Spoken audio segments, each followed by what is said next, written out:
इसरो ऐसा क्या कर रहा है जो नासा या दूसरी वर्ल्ड की चीज़ें नहीं कर पा रही है, वर्ल्ड की बड़ी बड़ी ऑर्गेनाइजेशन नहीं कर पा रही, हम सस्ता क्यों पहुंचा पा रहे हैं? Like how are we cheaper than everybody else? क्या हमारे पास टेक्नोलॉजी बेटर है? क्या मतलब क्या बेटर है हमारे पास जिसकी वजह से हम सस्ते बना पा रहे हैं? लोग अच्छे हैं, लोगों का पर्पस अच्छा है, और ऑर्गेनाइजेशन का एक विजन होता है, वो अच्छा है। एंड लेट मी इलैबोरेट, ठीक है। इसरो की जो स्थापना हुई थी वो डिप्राविटी में हुई थी, 1960s में हुई थी। उस समय 1960 के दशक में 64-65 में जब इनकोस्पार बना था, जो बाद में इसरो बन गया 1969 में, इनकोस्पार की जब स्थापना हुई थी तो भारत के पास खाने को खाना नहीं होता था पूरा। हम विदेशी लोगों से खाना मंगाते थे और तब हम अपने लोगों को खिलाते थे, और कई बार इस चक्कर में हमारी काफ़ी आर्म ट्विस्टिंग होती थी, स्पेशली बाय द यूएस।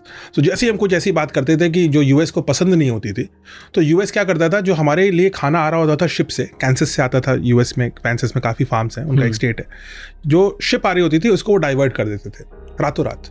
और हमारे प्राइम मिनिस्टर्स, हमारे फूड मिनिस्टर्स, हमारी पूरी कैबिनेट डर जाती थी इस बात से कि जो खाना यूएस से आ रहा था वो डाइवर्ट हो गया क्योंकि हमने कुछ उनके खिलाफ बोल दिया। सो खाना वॉज यूज्ड हमारा मुंह बंद रखने के लिए, कि हम सिर्फ उनके मतलब की बात करें, उनके फायदे की बात करें। उस देश ने 1960s में इसरो की स्थापना करी। सबसे पहले हमारा पर्पस क्या था? इसरो का पर्पस ये था कि हम अपने देश में जो किसान हैं और जो मछुआरे हैं, हम उनको मदद पहुंचा सकें, जिससे हमें जो खाने की किल्लत हो जाती है, क्योंकि कभी मॉनसून इज अनप्रेडिक्टेबल, इतना अनप्रेडिक्टेबल कि अगर किसी का मूड अनप्रेडिक्टेबल होता है, हम बोलते हैं कि उसका मूड मॉनसून जैसा है। सो मॉनसून अनप्रेडिक्टेबल। नॉर्थ इंडिया की सारी जो क्रॉप्स है वो मॉनसून पर, यानी उनकी जो बरसात है उस पर निर्धारित होती है, डिपेंडेंट है टोटली।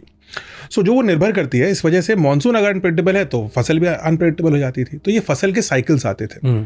जब भारत ने देखा कि अंतरिक्ष से अगर हम धरती के बादलों का और धरती के क्लाइमेट का और वेदर का फोरकास्ट कर सकते हैं, तो हम किसान को ये बता सकते हैं कि एग्जैक्टली किस वक्त आपको बीज बोना चाहिए, क्योंकि बरसात होने वाली है, तो हम किसानों को प्रोटेक्ट कर सकते हैं। इसलिए हमने इसरो बनाया, खाने के लिए बनाया।